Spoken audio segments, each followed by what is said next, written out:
rồi em coi anh như một kẻ thua. Anh chẳng thể ngờ được đâu khi tất cả những gì em giấu trao hết cho em ngọt ngào rồi nhận lại chỉ toàn niềm đau. Nước mắt không vơi được đâu khi tình yêu đang dại nồng, đành nhìn em đến với người sống.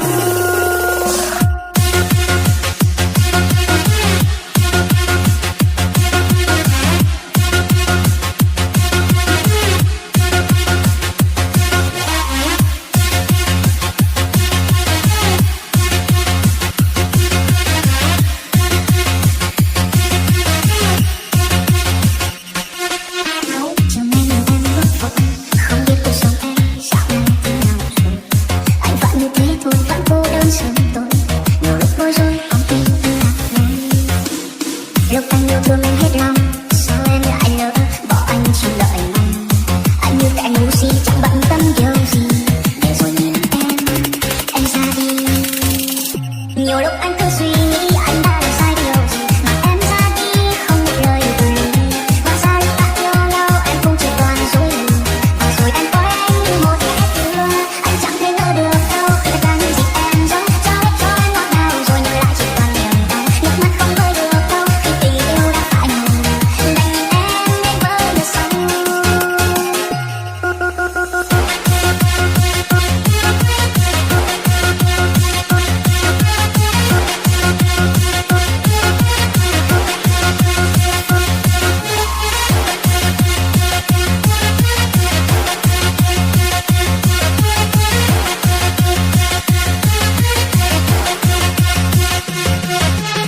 Chiều nay nhìn em bước vội, không biết cuộc sống em dạo này thế nào rồi.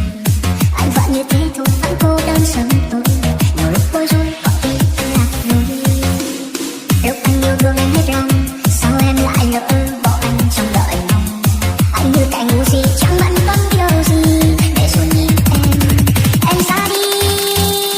Nhiều lúc anh cứ suy nghĩ anh đã làm sai điều gì mà em ra đi không một lời từ ly.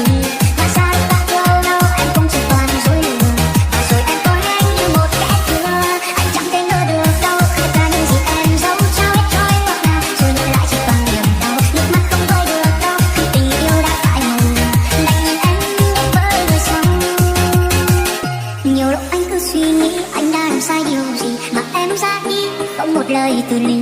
Hóa ra lúc ta yêu nhau em cũng chỉ toàn dối lừa, và rồi em coi anh như một kẻ thua. Anh chẳng thể ngờ được đâu khi tất cả những gì em giấu trao hết cho em ngọt ngào rồi nhận lại chỉ toàn niềm đau. Nước mắt không vơi được đâu khi tình yêu đã phai màu, đành nhìn em đến với người sống, đành nhìn em đến với người sống.